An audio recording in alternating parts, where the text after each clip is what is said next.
दोस्तों, आज मैं आप लोगों के सामने प्रस्तुत करने वाला हूँ एक काफ़ी शानदार जानदार topic electricity. It is very much useful for all the students और right now in class 8th 9th और 10th। क्लास 8 में भी इलेक्ट्रिसिटी चैप्टर है, खास करके आईसीएसई बोर्ड में। ठीक है, 9th में भी है और क्लास 10th में भी है। तो मैं कोशिश करूँगा इस पर्टिकुलर चैप्टर, जो कि क्लास 10th के बोर्ड एग्जामिनेशन में काफ़ी मेजर रोल प्ले करता है, चाहे वो आईसीएसई बोर्ड या फिर सीबीएसई बोर्ड हो। तो डजेंट मैटर कौन सा बोर्ड है, I am going to discuss electricity in a very fundamental manner and in a very lucid and on a highly research level. That means on a highly research level of skill. इस particular topic electricity को मैं बिल्कुल basic से start करूँगा और I hope कि अगर आपको इलेक्ट्रिसिटी में कुछ भी नहीं पता है, कुछ भी समझ में नहीं आ रहा है, और don't worry, my self Mayank sir, research scholar, is with you, and I am going to discuss all the things in a very nice and lucid manner. Got it? So that you will have grasp on the entire conception of all the topics of electricity. तो चलिए दोस्तों, मैं I hope start करना चाहिए अब electricity. सभी लोग हाँ रेडी हो जाइए।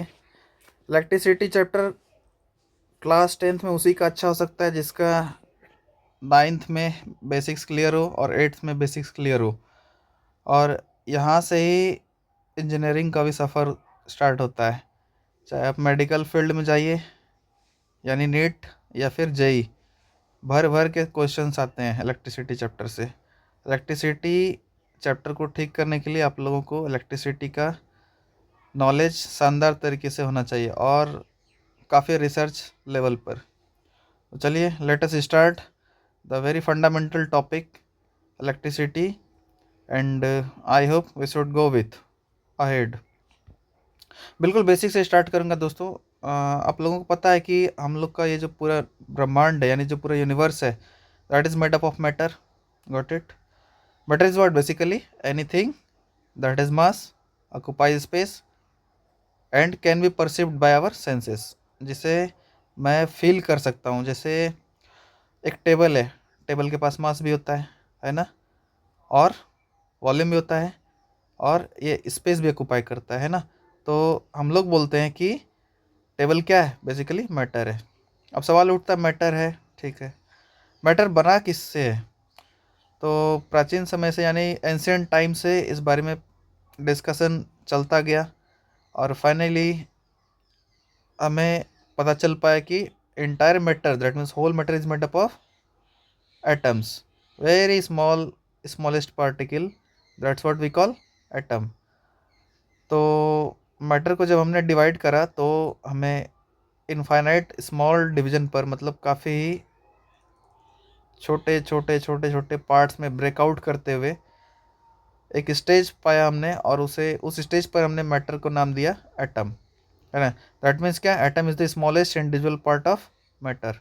सो we can say that atom ही वो बिल्डिंग ब्लॉक्स ऑफ मैटर है, ठीक ना। तो अभी तक हम लोग के यूनिवर्स में लगभग 118 एलिमेंट्स खोजा जा चुका है। तो हम लोग बोल सकते हैं कि एटम ही फंडामेंटल पार्टिकल है, किसका? मैटर का। या फिर बोल सकते हैं basic fundamental and structural unit है हम लोग के यूनिवर्स का, क्योंकि होल यूनिवर्स किससे बना है? मैटर से बना है। और मैटर किससे बना है? छोटे छोटे एटम से मिलकर बना है। जैसे हम लोग का घर किससे बना है? तो आप लोग का जवाब आएगा कि ब्रिक से बना है ना। ब्रिक में बहुत सारा ब्रिक बना, तो ब्रिक से मिलते ही दीवार खड़ा हुआ। जब चारों तरफ दीवार खड़ा हो गया, है ना, तो बिल्डिंग बना, यानी फर्स्ट फ्लोर बना, फिर सेकंड फ्लोर बना, थर्ड फ्लोर बना।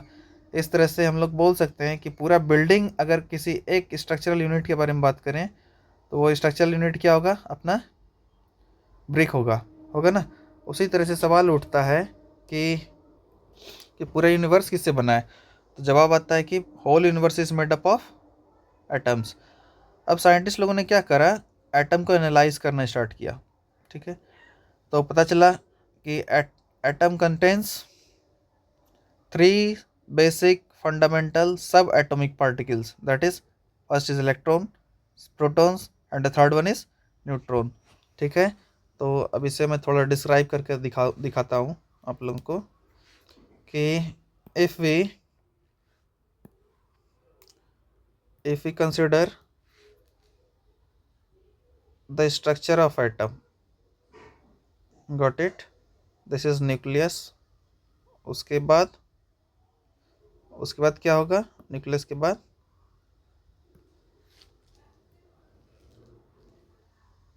ये रहा अपना के सेल, उसके बाद आता है अपना एल सेल होगा, फिर होगा एम सेल होगा। मैं इसे ड्रैग करके थोड़ा नीचे लेते आता हूँ।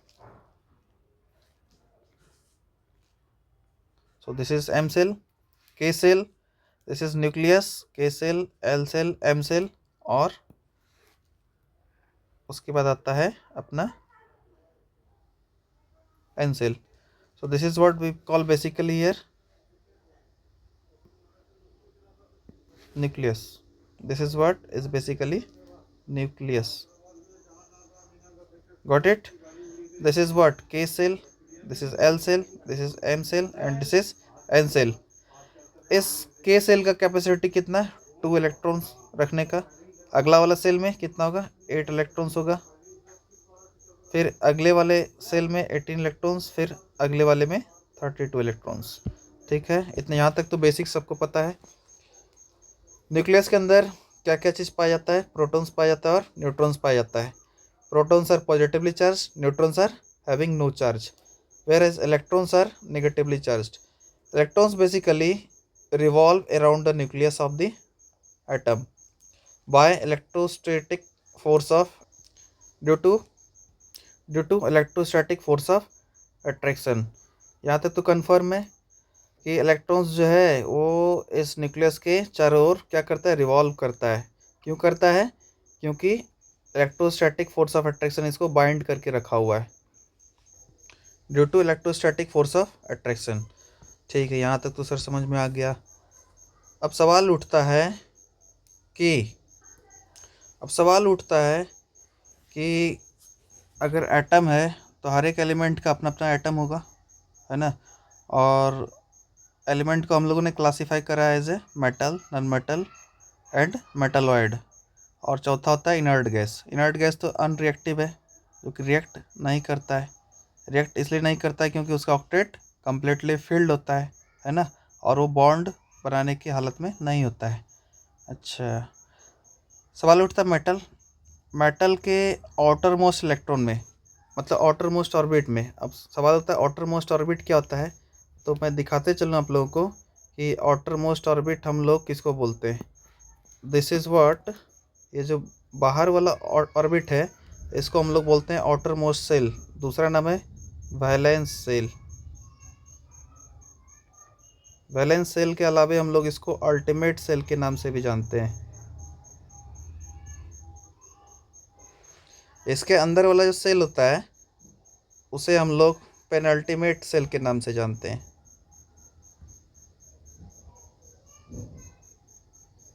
पेनल्टीमेट सेल, और उससे जो अंदर वाला सेल होता है उसे हम लोग एंटी पेनल्टीमेट सेल के नाम से जानते हैं।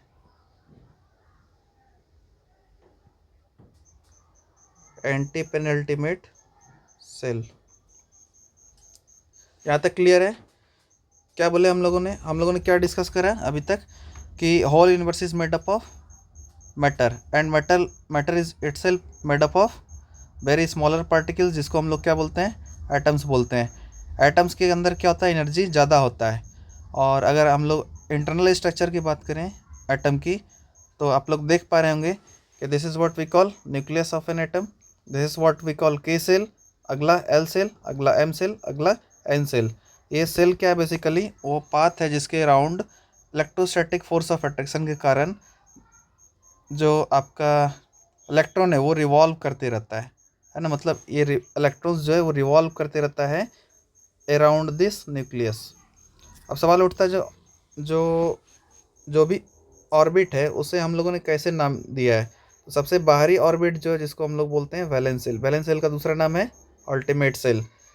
उससे ठीक जो अब अंदर वाला होगा, मतलब उसके नेक्स्ट सेल इनवर्ड डायरेक्शन में, उसका नाम हम लोगों ने दिया है पेनल्टीमेट सेल। उससे जो अंदर वाला सेल होगा उसे हम लोगों ने नाम दिया है एंटी पेनल्टीमेट सेल। ठीक है, penultimate shell, anti penultimate shell and what, valence shell, और दूसरा नाम अल्टीमेट सेल। ठीक है, तो यहाँ तक तो क्लियर है। अब ध्यान से देखना, क्योंकि ये के सेल और एल सेल या फिर एन सेल जो न्यूक्लियस के काफ़ी करीब होता है, उस सेल में पाए जाने वाला इलेक्ट्रॉन्स न्यूक्लियस से काफ़ी कम दूरी होने के कारण, इलेक्ट्रोस्टैटिक फोर्स ऑफ अट्रैक्शन के कारण ये ज़्यादा टाइटली बाउंडेड होता है। मैंने क्या कहा कि जो सेल न्यूक्लियस के नज़दीक होगा, उस सेल में पाए जाने वाला इलेक्ट्रॉन्स के ऊपर न्यूक्लियस ज़्यादा फोर्स लगाएगा, और ज़्यादा फोर्स लगाएगा तो अपनी तरफ ज़्यादा स्ट्रांगली खींचेगा, है ना। मतलब ज़्यादा higher electrostatic force of attraction से उसको अपनी तरफ खींचेगा। यहाँ तक तो क्लियर है। अब सवाल उठता है, जैसे जैसे ही डिस्टेंस बढ़ता जाएगा, जैसे जैसे डिस्टेंस क्या होगा, बढ़ता जाएगा, कहाँ से, तो न्यूक्लियस से, तो वैसे वैसे क्या होगा, इस जो जितना दूर रहेगा ऑर्बिट, उतना ही उस ऑर्बिट के अंदर पाया जाने वाला जो इलेक्ट्रॉन रहेगा उस पर ये कम फोर्स लगा पाएगा, होगा ना। क्योंकि जैसे जैसे डिस्टेंस बढ़ेगा तो क्या होगा, फोर्स क्या होगा, धीरे धीरे कम होते जाएगा। तो हम लोग बोल सकते हैं कि जब भी इलेक्ट्रॉन का लॉस होगा तो कहाँ से होगा, आउटर मोस्ट सेल से होगा, यानी आउटर मोस्ट सेल का दूसरा नाम वैलेंस सेल।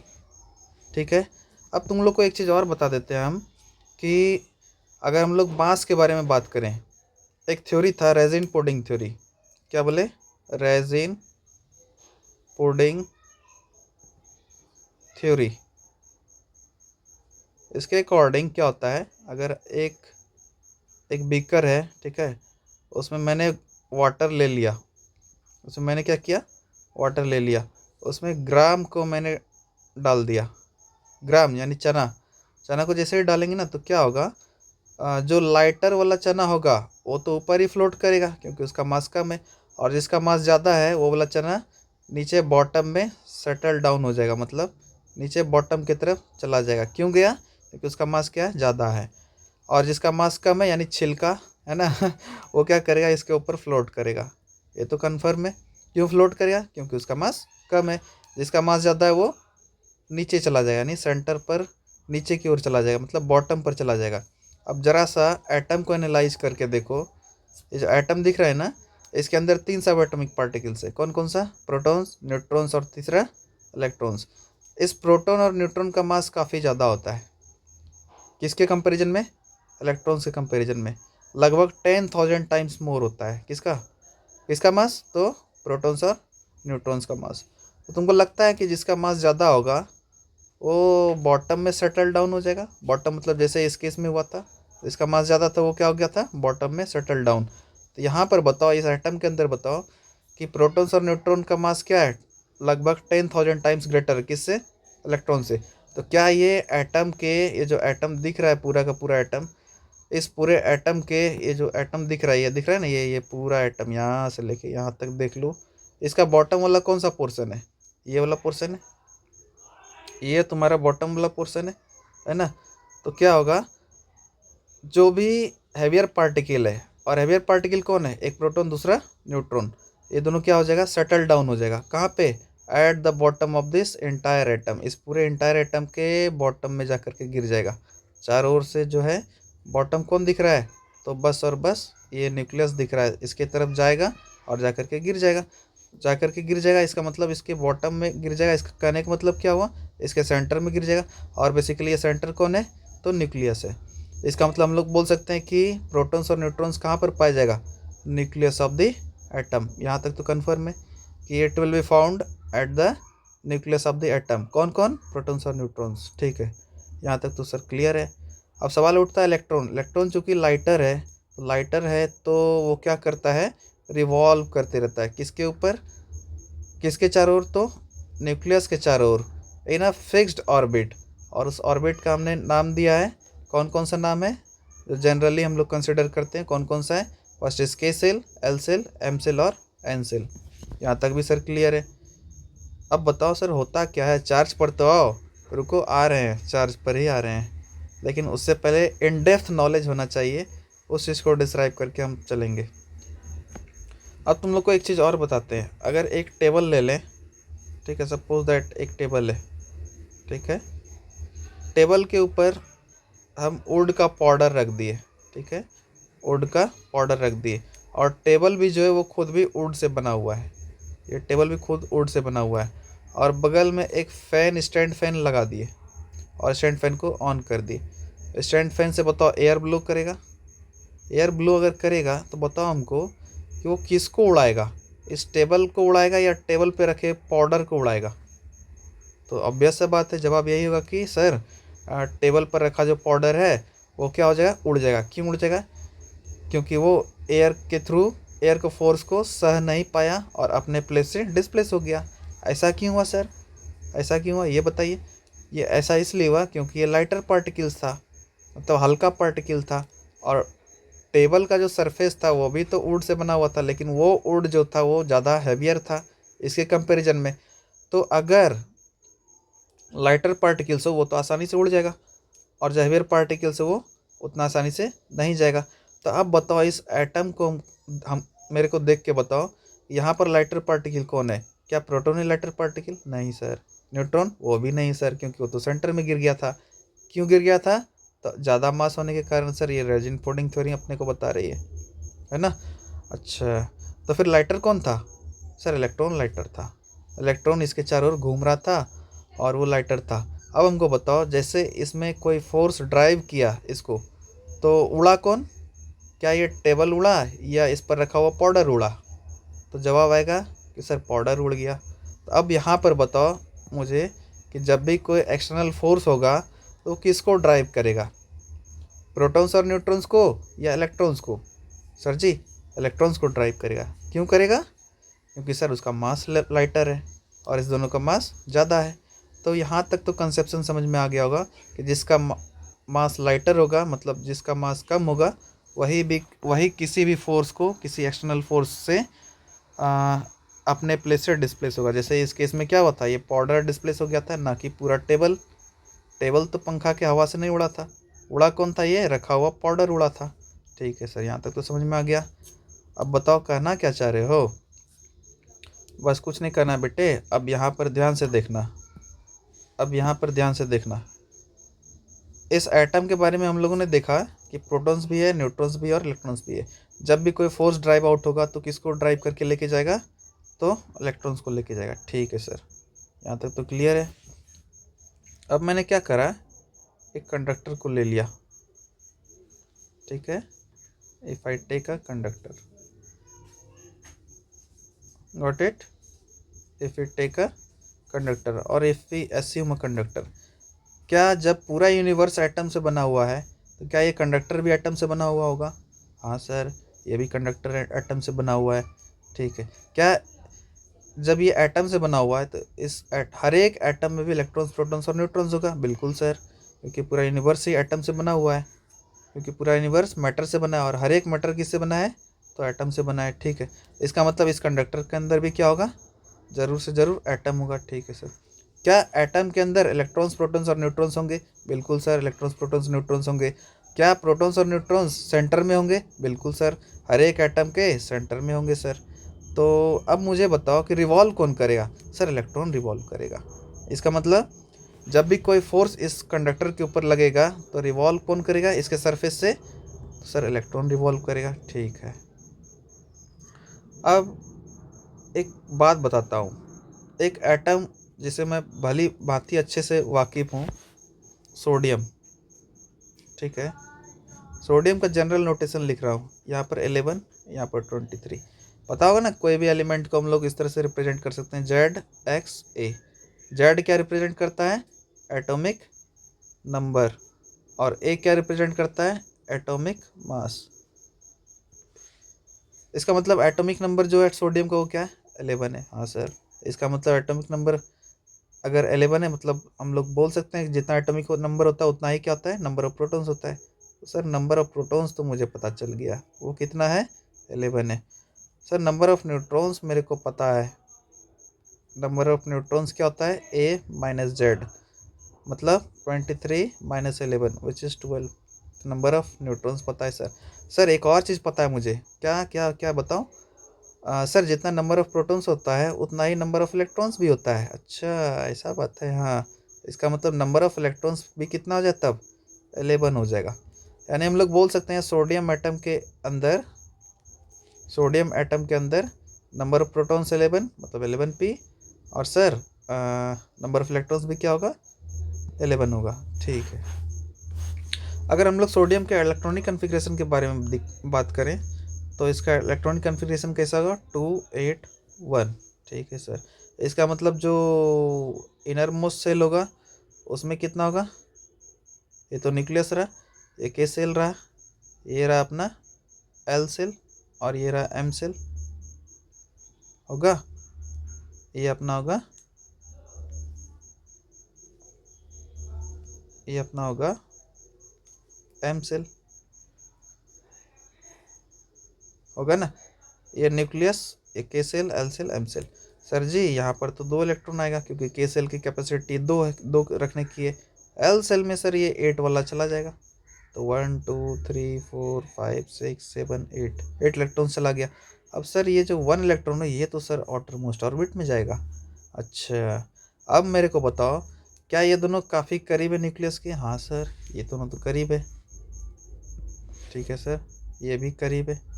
क्या ये वाला इलेक्ट्रॉन दूर है इस न्यूक्लियस से? हाँ सर। इसका सोडियम का 11 प्रोटॉन यहाँ पर आएगा, बिल्कुल सर, और 12 न्यूट्रॉन यहाँ पर ही आएगा। क्यों आएगा? क्योंकि इसका मास सर हैवियर है। ठीक है। तो रिवॉल्व कौन करता हुआ दिखाई दिया? इलेक्ट्रॉन्स रिवॉल्व करता हुआ दिखाई दिया। सबसे आउटर मोस्ट ऑर्बिट में कौन है, कितना इलेक्ट्रॉन है? तो 1 इलेक्ट्रॉन है सर। ठीक है।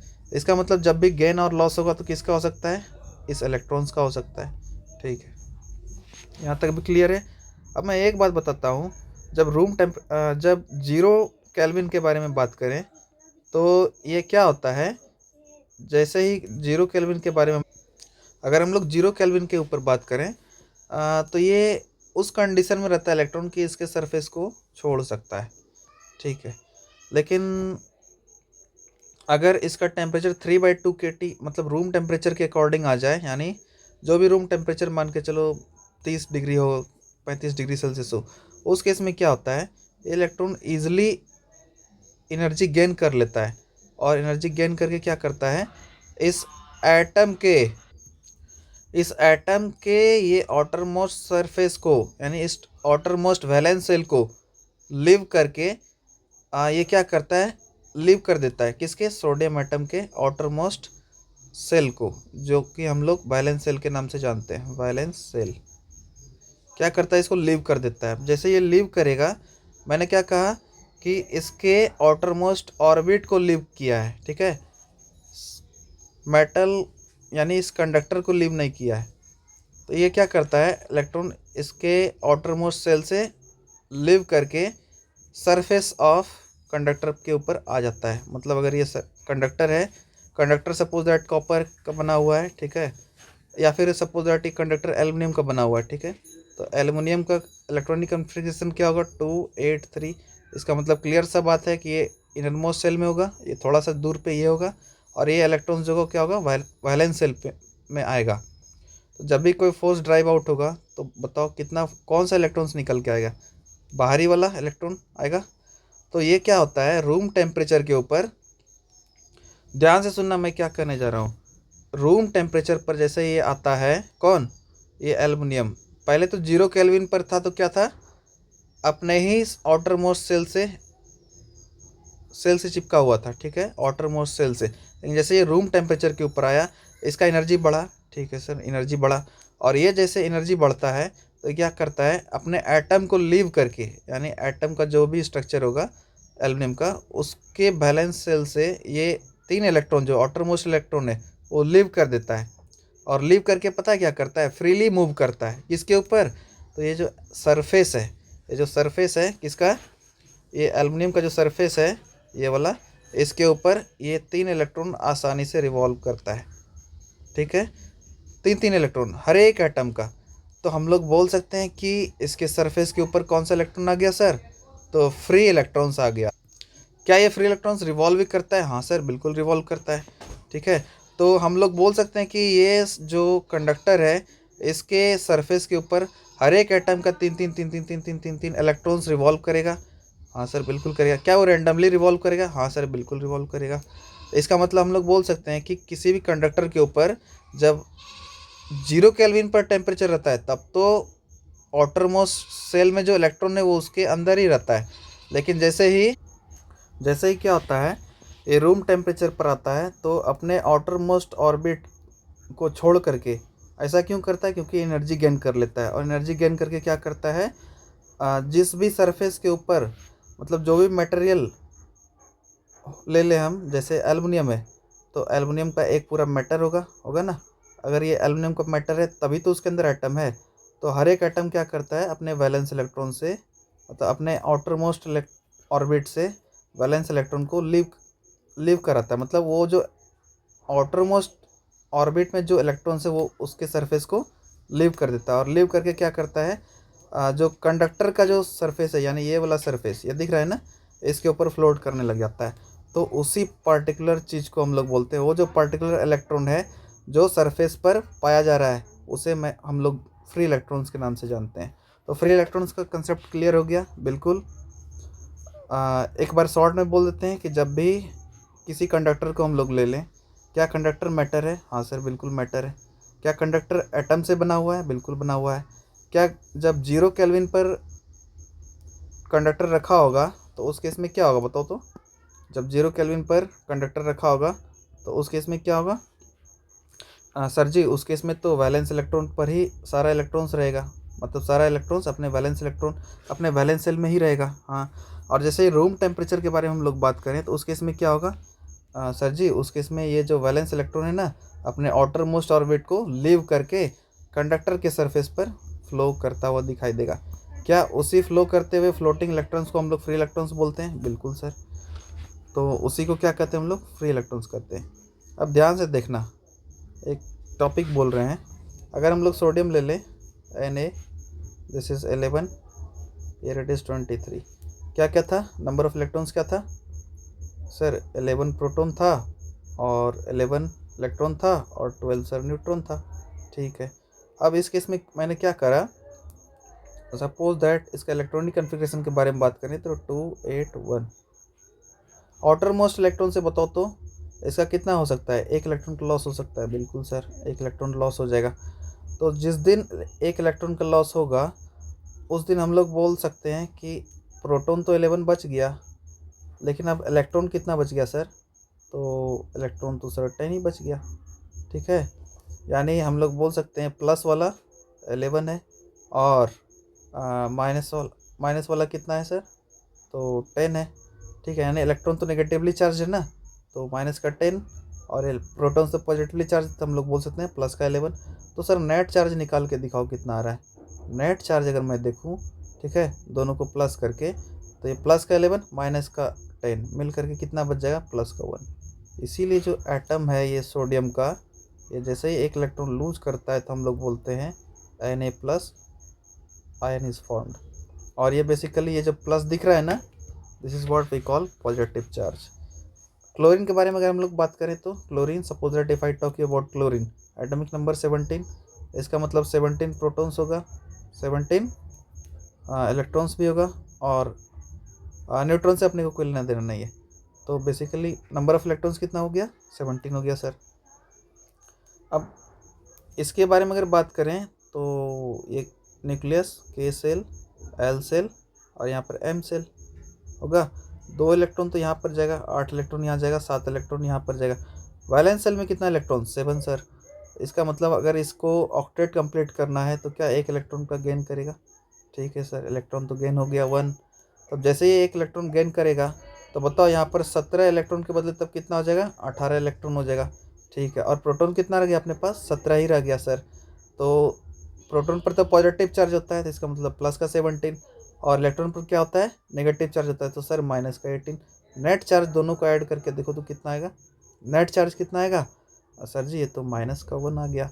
इसका मतलब Cl के ऊपर ये नेट चार्ज डेवलप हो गया, कौन सा? नेगेटिव वाला। तो इस पर्टिकुलर फेनोमेना को हम लोग देख के कह सकते हैं क्या there are two types of charges, first is positive charge and the second one is negative charge. Plus charge को हम लोग प्लस क्यू से दिखाते हैं और नेगेटिव चार्ज को हम लोग माइनस क्यू से दिखाते हैं। ठीक है, अगर हम लोग प्लस क्यू वाले चार्ज के बारे में बात करें, अगर this is positive charge, positive charge, तो याद रखना इस पॉजिटिव चार्ज से इलेक्ट्रिक फील्ड लाइंस बाहर की तरफ आता हुआ दिखाई देता है। इलेक्ट्रिक फील्ड लाइंस बाहर की तरफ जाता हुआ दिखाई देता है, किससे? पॉजिटिव चार्ज से। ठीक है, और नेगेटिव चार्ज से सर तो बता देता हूँ, नेगेटिव चार्ज से इलेक्ट्रिक फील्ड लाइंस अंदर की तरफ आता हुआ दिखाई देता है। दिख रहा है? हाँ, ये इलेक्ट्रिक फील्ड लाइंस अंदर की तरफ आता हुआ दिखाई दे रहा है। तो हम लोग बोल सकते हैं क्या कि बेसिकली चार्ज क्यों डेवलप हुआ? ये जो चार्ज है आपका, ये चार्ज क्यों डेवलप हुआ? ये प्लस का चार्ज क्यों डेवलप हुआ? यहाँ पर माइनस का चार्ज क्यों डेवलप हुआ? तब डेवलप हुआ जब कोई भी एटम या तो इलेक्ट्रॉन को गेन किया या तो कोई भी एटम इलेक्ट्रॉन को लॉस किया। यानी जब भी नंबर ऑफ प्रोटॉन्स और नंबर ऑफ इलेक्ट्रॉन्स में अनबैलेंसिंग हो, मतलब किसी भी एक का क्वांटिटी ज़्यादा होगा, अगर प्रोटॉन का ज़्यादा हो जाएगा तो उस दिन पॉजिटिव चार्ज डेवलप होगा, अगर नंबर ऑफ इलेक्ट्रॉन्स ज़्यादा हो जाएगा तो नेगेटिव चार्ज डेवलप होगा। इसका मतलब जब भी प्रोटॉन्स ज़्यादा होगा तो पॉजिटिव चार्ज, और जब भी इलेक्ट्रॉन्स ज़्यादा होगा तो कौन सा चार्ज? नेगेटिव चार्ज डेवलप होगा। और जिस दिन सर दोनों बराबर हो गया तो जिस दिन दोनों बराबर हो गया तो देख लो, अगर मान लो सोडियम के बारे में पहले जब ग्राउंड स्टेट में था ये, ठीक है, तो इसका मतलब इलेक्ट्रॉन्स भी 11 था और प्रोटॉन्स भी क्या था? 11 था। तो अगर इसके बारे में देखें तो नंबर ऑफ इलेक्ट्रॉन्स भी क्या था? 11 था। ठीक है, नंबर ऑफ इलेक्ट्रॉन्स भी क्या था? 11 था और नंबर ऑफ प्रोटॉन्स भी 11 था। इसका मतलब प्लस का 11 था और इलेक्ट्रॉन्स को तो हम लोग माइनस का 11 से दिखाएंगे, तो नेट चार्ज कितना आ जाएगा बताओ तो? 0। इसलिए हम लोग बोलते हैं कि एक सोडियम एटम या कोई भी एटम जिसमें नंबर ऑफ प्रोटॉन्स और नंबर ऑफ इलेक्ट्रॉन्स क्या हो जाए? इक्वल हो जाए, तो उस केस में कोई भी चार्ज डेवलप नहीं होगा। चार्ज जब भी डेवलप होगा तभी डेवलप होगा जब या तो इलेक्ट्रॉन्स का नंबर ज़्यादा हो जाए या तो फिर प्रोटॉन्स का संख्या ज़्यादा हो जाए। मतलब या तो इलेक्ट्रॉन्स ज़्यादा हो जाए या तो नंबर ऑफ प्रोटॉन्स ज़्यादा हो जाए, यानी दोनों में या तो नंबर ऑफ प्रोटॉन्स ज़्यादा हो जाए। मतलब कोई भी एक ज़्यादा होगा, या तो नंबर ऑफ प्रोटॉन्स ज़्यादा हो जाए या तो नंबर ऑफ इलेक्ट्रॉन्स ज़्यादा हो जाए। कोई भी एक अगर ज़्यादा होगा तो हम लोग बोल देंगे कि चार्ज डेवलप हो जाएगा, है ना। अगर ऑब्वियस सा बात है, अगर नंबर ऑफ प्रोटॉन्स ज़्यादा होगा तो ऑब्वियस सा बात है नंबर ऑफ इलेक्ट्रॉन्स कम होगा, और नंबर ऑफ इलेक्ट्रॉन्स अगर ज़्यादा होगा तो ऑब्वियस सा बात है नंबर ऑफ प्रोटॉन्स कम होगा। मतलब दोनों में अगर अनबैलेंसिंग होगा, कहने का मतलब दोनों के क्वांटिटी में अगर अनबैलेंसिंग होगा, कहने का मतलब कोई भी एक ज़्यादा होगा और दूसरा कम होगा, तो उस केस में क्या होगा? चार्ज का डेवलपमेंट होगा। ठीक है, और चार्ज बेसिकली दो ही तरह का हो सकता है। कौन कौन सा? एक पॉजिटिव चार्ज, दूसरा नेगेटिव चार्ज। पॉजिटिव चार्ज में इलेक्ट्रिक फील्ड लाइंस, इसको हम लोग बोलते हैं electric field lines. Electric field lines basically क्या होगा? ये it is directed outward. Directed where? Directed outward. That means I can say इसका डायरेक्शन जो होगा क्या होगा? आउटवर्ड, बाहर की तरफ होगा। और इस नेगेटिव चार्ज की तरफ क्या होगा? It is directed, electric field lines, इस electric field lines are directed, directed कहाँ? तो इनवर्ड, अंदर के तरफ ये डायरेक्टेड होता है। तो आई होप ये तो समझ में आ गया होगा कि चार्ज बेसिकली डेवलप कैसे होता है। It is developed by gain और लॉस ऑफ इलेक्ट्रॉन्स। इसका ऐसा यूनिट। अब चलो हम लोग चलते हैं ये दुनिया में। तो basically if I talk you about the concept of electric charge, you have got it, how it is developed. ये डेवलप कैसे होता है ये तो पता चल गया। अब सवाल आता है ऐसा यूनिट ऑफ चार्ज। ऐसा unit of charge is basically ampere second. Ampere second rather you say, और you say coulomb, both are same thing. Coulomb, इसका एब्रिविएशन क्या होता है? It is denoted by capital C. Ampere second का तो पता होगा, ए एस, एम्पियर सेकेंड। अब सवाल आता है सीजीएस यूनिट का। सीजीएस यूनिट ऑफ चार्ज मतलब सेंटीग्राम सेकेंड, ठीक है ना। इस यूनिट में, ऐसा यूनिट तो पता होगा, स्टैंडर्ड इंटरनेशनल या फिर international system international D units, जो कि 1960 में अडॉप्ट की, ठीक है, जो कि 1960 में अडॉप्ट किया गया था। कौन? ये एसआई सिस्टम। हाँ, तो चलते हम लोग। Serious unit of charge is basically what? Electrostatic unit of charge which is ईएसयू of charge, ईएसयू। इसको हम लोग लिखते हैं E.S.U। ESU मीन्स होता है electrostatic unit of charge, electrostatic unit of charge, ठीक है। ये ESU stands for electrostatic unit of charge. इसी का दूसरा नाम है स्टैट कूलम, ठीक है। इसी का दूसरा नाम क्या है? Stat coulomb. अब सवाल आता है, सर एक रिलेशनशिप भी बताओ ना, कि सर जो एसआई यूनिट है और ये जो सीजीएस यूनिट है, दोनों के बीच क्या कोई रिलेशनशिप भी होता है क्या? हाँ, बिल्कुल होता है relationship. 1 coulomb of charge is same as 3 × 10⁹ ESU of charge. कहने का मतलब क्या बोला मैंने? 1 coulomb of charge is equivalent to 3 × 10⁹ ESU of charge. ESU of charge means electrostatic unit of charge। ये मैंने कहा कि 1 coulomb of charge is equal to 3 × 10⁹ stat coulomb. Stat coulomb को ही हम लोग ESU बोलते हैं। Either you say stat coulomb और ESU both are same thing. ये मैंने डिस्कस कर चुका हूँ, ये तो मैं डिस्कस कर चुका हूँ कि होल यूनिवर्स किससे बना होता है? एटम से, ठीक है। जिसमें क्या क्या होता है? पॉजिटिव चार्ज, तो प्लस का चार्ज तो कहाँ होता है? न्यूक्लियस के अंदर होता है।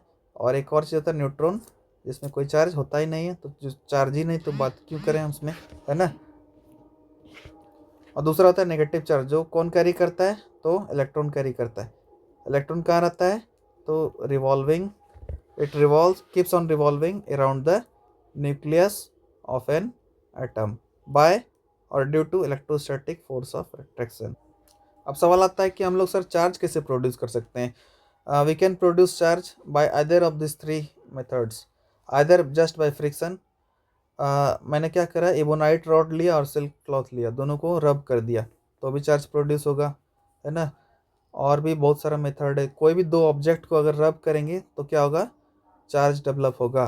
क्यों होगा? क्योंकि अगर रबिंग करेंगे तो क्या होगा? आउटर मोस्ट सेल से, यानी आउटर मोस्ट ऑर्बिट से लॉस और गेन ऑफ इलेक्ट्रॉन होगा। और सीधा सा बात है, अगर गेन और लॉस ऑफ इलेक्ट्रॉन होगा, दोनों में से कोई भी एक होगा, तो दोनों के बीच में इम्बैलेंसमेंट पैदा होगा। मतलब दोनों के बीच में बोल सकते हैं या तो प्रोटॉन ज़्यादा हो जाएगा या तो नंबर ऑफ इलेक्ट्रॉन्स ज़्यादा हो जाएगा, है ना। तो जैसे ही दोनों में से कोई एक कम और एक ज़्यादा हुआ, तो हम लोग बोल देंगे चार्ज डेवलप हुआ। वो हम लोग ऑलरेडी डिस्कस कर चुके हैं, है ना। तो first method is by charging by friction, electrons gets transferred, got it, electrons gets transferred by rubbing two objects. कोई भी दो ऑब्जेक्ट को लेकर अगर रब कर देंगे तो उस केस में क्या आएगा? इलेक्ट्रॉन्स का ट्रांसफरिंग होगा दोनों ऑब्जेक्ट के बीच में। सपोज दैट फर्स्ट पोर्सन, यानी फर्स्ट जो ये मटेरियल, ये पॉजिटिव चार्ज अगर डेवलप किया अपने अंदर, तो दूसरे वाले में क्या हो जाएगा? नेगेटिव चार्ज हो जाएगा। यानी जो क्लॉथ है सिल्क वाला, उसमें क्या होगा? नेगेटिव चार्ज डेवलप हो जाएगा, ठीक है। उसी तरह से दूसरा मेथड है, ये तो फर्स्ट मेथड था 1। Second method is bye conduction, this is the method of conduction. इसमें हम लोग क्या करते हैं? डायरेक्ट कंटेक्ट में लेकर आ जाते हैं। मतलब क्या? Direct contact allows charge to transfer. मान लेते हैं दो ऑब्जेक्ट है, एक में सपोज दैट पॉजिटिव चार्ज है, दूसरा न्यूट्रल है, तो क्या होगा? इस पॉजिटिव चार्ज इसकी तरफ क्या हो जाएगा? चला जाएगा, होगा ना, मतलब ट्रांसफरिंग होगा।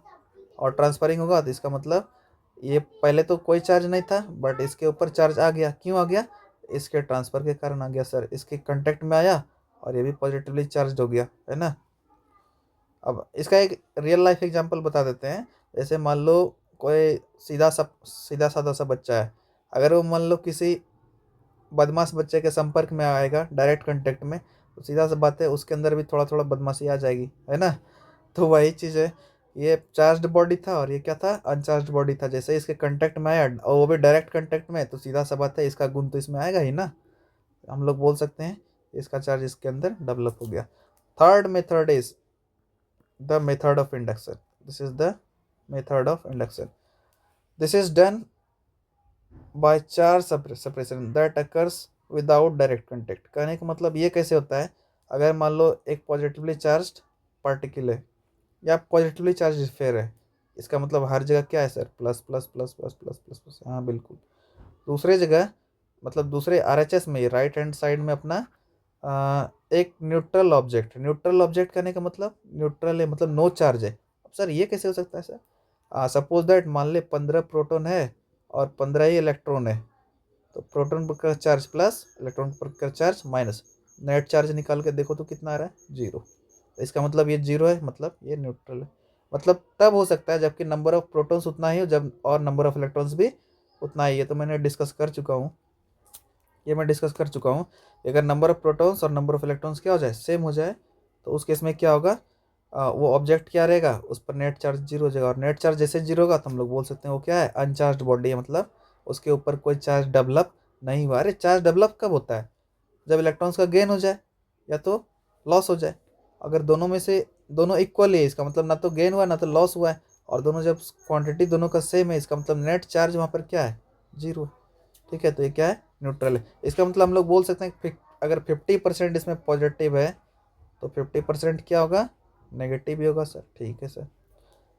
प्रॉपर्टी ऑफ चार्ज तो तुम लोग को पता होगा, क्या पॉजिटिव चार्जेस क्या करता है, एक दूसरे को अट्रैक्ट करता है। तो ये पॉजिटिव था, ये न्यूट्रल था। न्यूट्रल था इसका मतलब क्या था, इसके अंदर नेगेटिव भी चार्ज था और नेगेटिव पार्टिकल्स भी था और पॉजिटिव भी था। जैसे इसके तरफ आया तो बताओ, ये पॉजिटिव वाला है ना पोर्शन, तो इसके नेगेटिव पार्टिकल्स को अपनी तरफ अट्रैक्ट करेगा।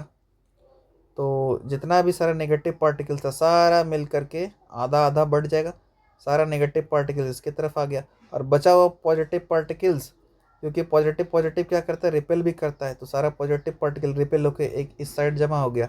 ठीक है, और जितना सारा नेगेटिव पार्टिकल्स था वो यहाँ पर जमा हो गया। ठीक है, अब मैंने क्या करा, इसे ग्राउंडेड कर दिया। ग्राउंडेड करने का मतलब सर, मतलब जितना भी पॉजिटिव चार्ज है तब तो ये ग्राउंडेड होकर के इसकी तरफ आ जाएगा, क्योंकि ये जीरो पोटेंशियल पर था और ये हायर पोटेंशियल पर था, हायर से लोअर की तरफ मूव कर गया। ठीक है, पॉजिटिव चार्ज मूव कर गया। अब बताओ, जैसे ये मूव कर गया तो ये बॉडी जो है जो पहले था उस पर क्या कंडीशन हो जाएगा, ये बगल वाला तो पॉजिटिवली चार्ज था, इसमें तो सर प्लस था ही, इसमें जो आधा आधा था उसमें से मैंने ग्राउंडेड करके निकाल दिया, तो पॉजिटिव चार्ज तो सर इस यहाँ होते होते होते ये तो ग्राउंडेड हो जाएगा। अब ये फाइनली क्या बचेगा, सिर्फ और सिर्फ इसके आधे वाले पोर्शन का जो नेगेटिव चार्ज था वो बचा। यहाँ पर का तो सारा चार्ज खत्म हो के नीचे आ चुका है। तो ये जो अब बचा हुआ चार्ज है, कौन, ये नेगेटिव चार्ज। अब दिखाते हैं क्या होगा अगले स्टेप में। ये जो नेगेटिव चार्ज था ये आपस में रिपेल करेगा, क्यों करेगा, क्योंकि सर सेम चार्ज है, सेम चार्ज तो सर रिपेल करता है। तो रिपेल करेगा तो क्या करेगा, ये यूनिफॉर्मली डिस्ट्रीब्यूट हो जाएगा इस पूरे सरफेस के ऊपर। तो हम लोग बोल सकते हैं अब ये पूरा स्फीयर कैसा हो गया, निगेटिवली चार्ज हो गया सर। बगल वाला क्या था, पॉजिटिवली चार्ज, और उसके बगल वाला अब क्या हो गया, नेगेटिवली चार्ज हो गया। तो this is the way how we can develop charges on an object. क्या इसको इसमें सटाए क्या, ये वाला स्फीयर को इस वाले में सटाए क्या, नहीं ना, विदाउट कंटेक्ट आया, ये डेवलप हुआ। तो इस विदाउट कंटेक्ट वाला, विदाउट डायरेक्ट कंटेक्ट वाला मेथड जिसमें चार्ज डेवलप होता है, उसको उसी मैकेनिज्म को हम लोग बोलते हैं इंडक्शन।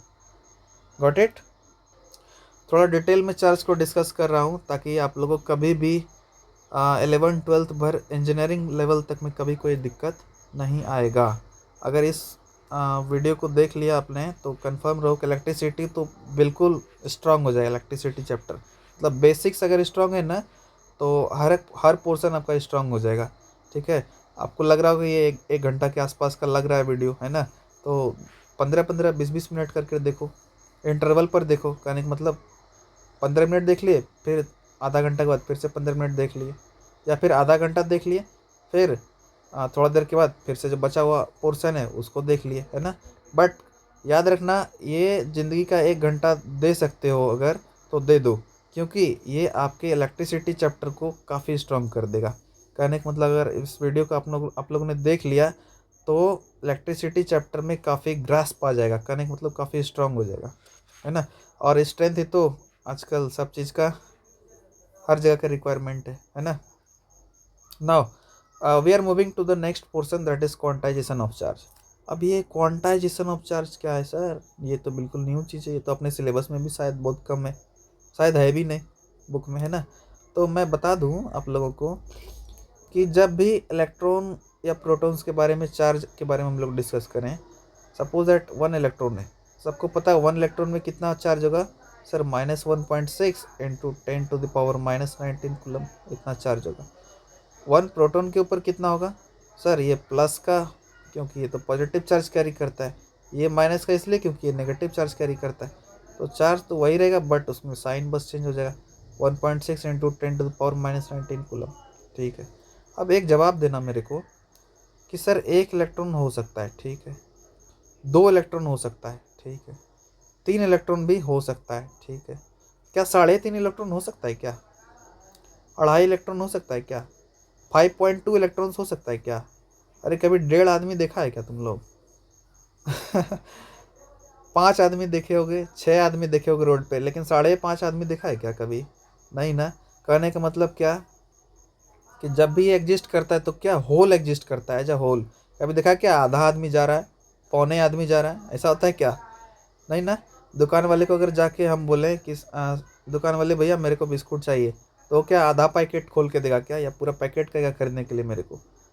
पूरा पैकेट कहेगा मेरे को खरीदने के लिए। इसका मतलब पैकेट्स में ही चीज़ डिस्ट्रीब्यूट हो सकता है। वही चीज़ इस चार्ज के साथ भी लागू होता है। कहने का मतलब कि जो चार्ज डेवलप होता है ना, वो एज अ होल डेवलप होता है, मतलब वो डेवलप होता है, वो कभी आधा नहीं हो सकता है, कभी पौने नहीं हो सकता है, कभी सवा नहीं हो सकता है ना, मतलब 1.5 नहीं हो सकता है, मतलब फ्रैक्शन में नहीं हो सकता है, फ्रैक्शन या डेसिमल में नहीं हो सकता है। कंप्लीट नंबर में, मतलब कंप्लीट इंटीजर में होगा। और अगर इंटीजर में होगा तो उसको हम लोग बोल सकते हैं, इस प्रॉपर्टी ऑफ चार्ज को हम लोग बोल सकते हैं quantization of charge. The quantization of electric charge means that the total charge, got it, of a body is always an integral multiple of a basic quantum charge, got it, that is total charge q will be equal to n times c, n may be any integer। Sir plus minus क्यों sir? क्योंकि बेटे positive charge भी develop हो सकता है और negative charge भी develop हो सकता है। जैसे अभी क्या था, इलेक्ट्रॉन के ऊपर नेगेटिव चार्ज था और प्रोटॉन के ऊपर क्या था, पॉजिटिव चार्ज था। हाँ सर ये तो समझ में आ गया कि सर पॉजिटिव और नेगेटिव दोनों हो सकता है, इसलिए आपने यहाँ पर प्लस माइनस सिंबल डाल दिया है। कहने का मतलब ये कि कभी भी या तो कभी भी या तो एक इलेक्ट्रॉन आएगा, दो इलेक्ट्रॉन आएगा, तीन इलेक्ट्रॉन आएगा, है ना, चार इलेक्ट्रॉन आएगा, पांच इलेक्ट्रॉन आएगा, छह इलेक्ट्रॉन आएगा। कभी भी 5.5 इलेक्ट्रॉन्स नहीं आ सकता। एक इलेक्ट्रॉन पर का चार्ज, देखना ध्यान से, वन इलेक्ट्रॉन पर का चार्ज -1.6 इंटू 10⁻⁻19 कूलम, इतना होगा। तो दो इलेक्ट्रॉन पर का चार्ज सर जी ये 2 इंटू -1.6 इंटू 10⁻⁻19 कूलम होगा। सर जी तीन इलेक्ट्रॉन पर का चार्ज तो 3 इंटू -1.6 इंटू 10⁻⁻19 कूलम चार्ज होगा। हाँ, अगर इस ये चीज़ तो कॉमन है ना, -1.6 इंटू 10⁻⁻19। अगर इस चार्ज को हम ई बोल दें तो क्या ये 1 ई है, मतलब 1 इलेक्ट्रॉनिक चार्ज है, ये 2 इलेक्ट्रॉनिक चार्ज है, ये 3 इलेक्ट्रॉनिक चार्ज है। उसी तरह से मान लेते हैं n नंबर ऑफ इलेक्ट्रॉन्स हो जाए, n number of electronic charge हो जाए, तो टोटल चार्ज क्या होगा, क्यू टोटल का वैल्यू कितना होगा? क्यू टोटल का वैल्यू हो जाए सर जितना इलेक्ट्रॉनिक चार्ज है, और इलेक्ट्रॉनिक चार्ज का तो वैल्यू पता है सर, -1.6 इंटू 10⁻⁻19 कूलम होगा। ठीक है, और उसको नंबर ऑफ जितना चार्जेज है उससे मल्टीप्लाई कर देंगे। इस पर्टिकुलर क्वांटिटी को हमने क्या रेफर किया, ई से, मतलब इलेक्ट्रॉनिक चार्ज से। तो क्यू टोटल का वैल्यू कितना हो जाएगा, एन इंटू ये वाला ई, एन ई। इसलिए हम लोग बोल सकते हैं कि total charge developed will be n into e. This is what we mean by quantization of charge. Got it? Is that clear? अब चूंकि चार्ज पॉजिटिव भी हो सकता है और नेगेटिव भी हो सकता है, तो इसलिए हम लोगों ने प्लस और माइनस का सिंबल हर जगह डाला। ठीक है, चार्ज में भी आइदर पॉजिटिव और negative, so we have applied sign +-1 +-2 +-3 होगा। इसका मतलब अगर एक होगा तो वन ही पॉजिटिव चार्ज, अगर नेगेटिव चार्ज होगा सर तो माइनस में वन ही होगा। पॉजिटिव चार्ज अगर होगा यानी प्रोटॉन के बारे में बात करें तो टू ई होगा, और नेगेटिव चार्ज होगा सर तो माइनस का टू ई। ये पॉसिबिलिटी है, ये पॉसिबिलिटी हो सकता है। This is what we mean by the term quantization of charge. Next topic आता है, ये सबको पता है, लंगड़ा लूला को भी पता होता है, 5-6 से तुम लोग को पता है कि अगर सेम चार्ज होगा तो क्या करेगा, सिमिलर चार्ज क्या करेगा, एक दूसरे को रिपेल करेगा, और जो डिसिमिलर चार्ज है वो क्या करेगा, अट्रैक्ट करेगा, है ना। यानी चार्ज दो प्रॉपर्टी शो करता है, एक अट्रैक्शन का दूसरा रिपल्सन का, एक अट्रैक्शन ए और दूसरा रिपल्सन बी। Got it. अगर सेम चार्ज होगा मतलब सपोज दैट ये प्लस प्लस है तो सेम है ना, दोनों एक दूसरे को क्या करेगा, धक्का देगा, मतलब रिपेल करेगा। उसी तरह से माइनस माइनस है तो दोनों एक दूसरे को क्या करेगा, धक्का देगा। क्यों देगा, ये दोनों क्या है, सिमिलर है यानी सेम है। अगर चार्जेस क्या हो जाए, सेम हो जाए तो एक दूसरे को रिपेल करेगा। वहीं पर अगर अपोजिट चार्ज हो, एक प्लस हो जाए और सर जी एक माइनस हो जाए, तब दोनों के बीच में क्या होगा, दोनों के बीच में लव स्टोरी स्टार्ट हो जाएगा, यानी अट्रैक्शन हो जाएगा, है ना। थोड़ा सा और हायर लेवल का चीज़ डिस्कस कर देते हैं, जो 11th-12th में उनको काम आ जाएगा। Dimensional formula of charges M0 L0 T1 A1। बस इसको बस जान लो कि ये होता है। ये M, सर जी M क्या होता है सर, M तो मास है। ये फंडामेंटल यूनिट याद आया, मास लेंथ टाइम, अरे पढ़ा था ना MLT, क्लास 7 में भी पढ़ा होगा। दो तरह का यूनिट होता है, फंडामेंटल और डिराइव्ड। फंडामेंटल में कौन कौन आता है सर, तो मास लेंथ टाइम लिमिनेस इंटेंसिटी और आपका टेम्परेचर इलेक्ट्रिक करेंट और क्या बच गया, और तो कुछ नहीं बचा, टोटल 7 होता है, ये तो पता होगा सबको। तो उसी तरह से हम लोग बोल सकते हैं कि चार्ज तो सबको पता होगा क्या होता है। चार्ज का ऐसा यूनिट अभी जस्ट फर्स्ट स्लाइड में बताया कि इट इज़ एम्पियर सेकेंड या फिर दूसरा कूलम। अगर एम्पियर सेकेंड से जाएँ तो एम्पियर में कितना, 1 एम्पियर ना, पावर तो 1 इसलिए ए पे पावर 1, और सेकेंड किसका यूनिट है, टाइम का, इसलिए टी पे पावर भी 1। मास तो है ही नहीं, यानी इसमें केजी है क्या, इस एम्पियर सेकेंड में कोई केजी है क्या, तो सर केजी तो नहीं है। लेंथ है क्या, यानी मीटर है क्या, मीटर भी सर नहीं है, यानी ये भी मीटर भी नहीं है। तो केजी भी नहीं है, मीटर भी नहीं है, तो है क्या क्या, सर एम्पियर है और टाइम है, ये एम्पियर है और सेकेंड। तो एम्पियर का क्या स्क्वायर है क्या, नहीं, एक ही तो एम्पियर है ना। जैसे एरिया का यूनिट क्या होता है, मीटर स्क्वायर, तो मीटर का स्क्वायर होगा तो इसका मतलब एल पे पावर 2 दे देंगे। क्यों, क्योंकि L will stand for length. उसी तरह से वॉल्यूम का क्या होता है बताओ, तो ये तो एरिया का था। एरिया कैसे, अरे साइड इनटू साइड, अगर एरिया किसी का भी बात कर लें तो दो लेंथ का प्रोडक्ट होगा ना, लेंथ और ब्रेड्थ। तो इसका यूनिट अगर मीटर तो इसका यूनिट भी मीटर, तो मीटर इंटू मीटर क्या हो जाएगा, मीटर स्क्वायर। वॉल्यूम के बारे में अगर बात करें तो कैसा आएगा, सर जी इसमें तो लेंथ भी होगा और ब्रेड्थ भी होगा और हाइट भी होगा। इसका मतलब ये भी मीटर में मेजर होगा, ये भी मीटर में और ये भी मीटर में, और तीनों का प्रोडक्ट क्या आ जाएगा, मीटर का क्यूब। मीटर क्यूब जैसे आएगा तो हम लोग बोल सकते हैं लेंथ क्या हो गया, उसका डिग्री रेज कर गया बाय पावर 3। ठीक है, तो थोड़ा सा डायमेंशनल फार्मूला के बारे में पता चल गया क्या होता है। गॉट इट और नॉट, हाँ तो ये तो समझ में आ गया। तो सर जी यहाँ पर एम्पियर तो एक ही है तो पावर पे 1 आ जाएगा, और टाइम भी सेकंड का स्क्वायर तो नहीं है, सेकंड एक ही ठो है, इसलिए टी पे पावर भी 1 आ जाएगा। अब तुम लोग ये M0 L0 लिखो या नहीं लिखो कोई फ़र्क नहीं पड़ता है, इसको क्लोज ब्रैकेट में इस तरह से हम लोग रिप्रेजेंट करते हैं। तो आज के बाद कोई भी डायमेंशनल फार्मूला ऑफ चार्ज पूछेगा तो क्या बोल देंगे हम लोग, A1T1। गॉट इट और नॉट। नेक्स्ट आता है charge is always associated with mass. अगर चार्ज है तो उसके अंदर मास होगा ही, लेकिन इसका वाइस वर्सा ट्रू नहीं है। जैसे एक सोडियम एटम ले लिए थे, इसमें मास तो है कितना 23U, बट क्या इसमें कोई चार्ज है क्या। अगर सपोज दैट सोडियम एटम है, अगर हम लोग 11 प्रोटॉन रहने दिए उस पर और कोई इलेक्ट्रॉन को भी नहीं निकाले और ना ही उसमें डाले, तो जितना इलेक्ट्रॉन्स उतना ही प्रोटॉन्स। यहाँ पर बताओ नेट चार्ज कितना हो गया, नेट चार्ज जो हो गया अपना, प्रोटॉन है तो प्लस का चार्ज तो प्लस का 11, इलेक्ट्रॉन है तो माइनस का चार्ज तो माइनस का 11, कितना आ गया, 0 आ गया, आया ना। नेट चार्ज फाइनली मेरे पास 0 आ गया, बट क्या मास 0 हुआ क्या, नहीं ना, मास तो स्टिल 23U है। U will stand for atomic mass unit. तो वही चीज़ है, charge can not exist without mass. ठीक है, दो mass can exist without charge. Mass ये सोडियम का 23U अभी भी था तब, जबकि इस पे ऊपर कोई भी चार्ज नहीं था। So the presence of charge itself is a convincing proof of existence of mass. ये वो दिखाता है बात कि अगर चार्ज होगा तो उसमें मास तो होगा ही, बट ज़रूरी नहीं है कि चार्जलेस बॉडी है तो उसका मास नहीं होगा। ठीक है, यानी मास अगर है तो ज़रूरी नहीं कि चार्ज हो, लेकिन अगर चार्ज है तो उसका मास जरूर होगा।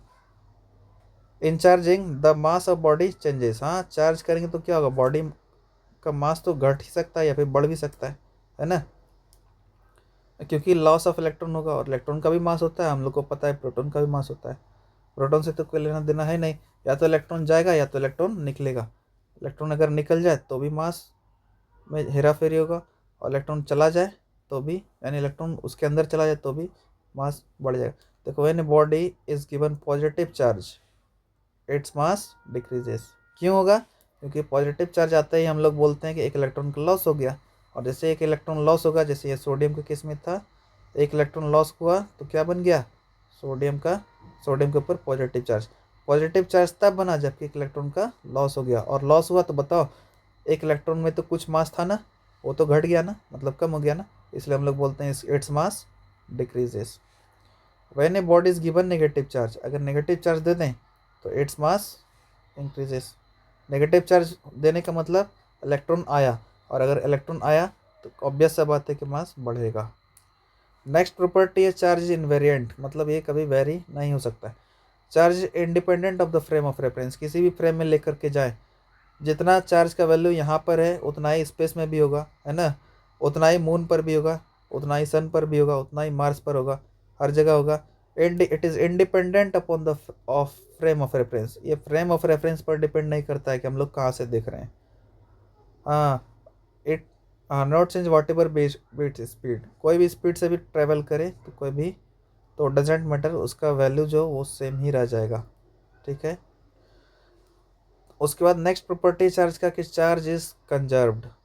चार्ज को ना हम लोग बना सकते हैं ना बर्बाद कर सकते हैं। In an isolated system total charge does not change with time. Total charge time के साथ थोड़ी ना चेंज होगा।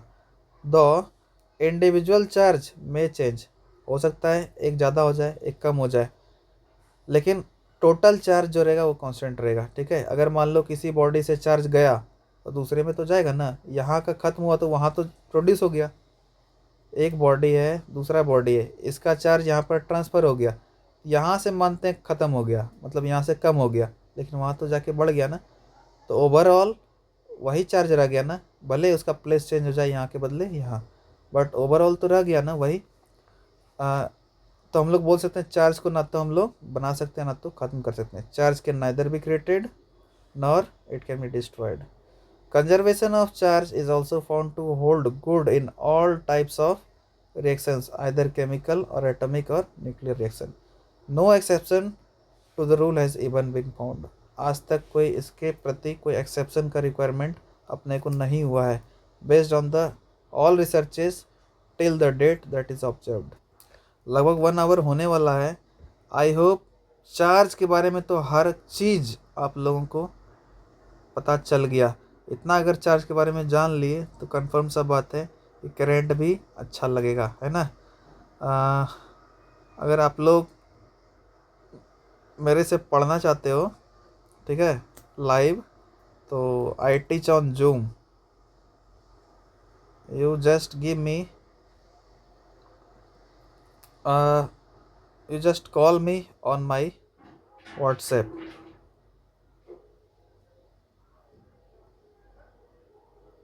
ठीक है, just call me on WhatsApp, this is my WhatsApp number.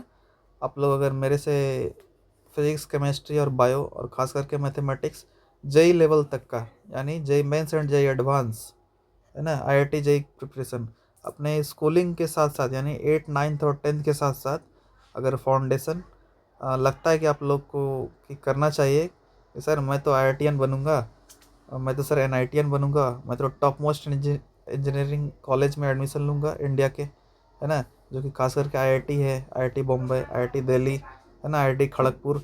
अगर आप लोग को लगता है कि आप लोग को अगर लगता है आप लोगों की आईआईटी खड़गपुर, आईआईटी कानपुर या फिर आईआईटी दिल्ली में जाना चाहिए, तो I hope you should go with the level of JEE Mains and JEE advance to crack it. Got it. आप लोग नीट की तरफ भी जा सकते हैं, है ना। मेडिकल फील्ड जिनको अच्छा है, बायो अच्छा लगता है, तो वो मेडिकल के साइड भी जा सकते हैं। तो you should go for it, for IIT JEE to crack. ठीक है। आप लोग मेरे रिकॉर्डेड वीडियो लेक्चर्स को भी परचेज कर सकते हैं। ठीक है। जैसे इलेक्ट्रिसिटी में ये तो बेसिकली चार्ज का टॉपिक था, उसी तरह से करंट है, यानी पूरा सिलेबस अगर चाहिए उसका रिकॉर्डेड वीडियो लेक्चर्स, तो you can also get. Just give a call on this number to get it. And I hope, and what I can say, right now you are studying with a from a very ये तो अपने से अपना बड़ा ही नहीं देना चाहिए, but I am telling you that I am research scholar, and moreover, more and more you will know about me on getting sessions. Got it? In one word, one line, I can say you that you are studying from a big man. Got it? अपने दोस्तों को share कर देना जितना से जितना हो सकेगा, और help the needy. Hope you enjoyed. Next video में हम लोग देखेंगे करेंट और बाकी सारा इलेक्ट्रिसिटी का और बाकी सारा जितना सारा पोर्शंस है। Okay, hope you guys enjoyed thoroughly, and meet you in the next video. Goodbye.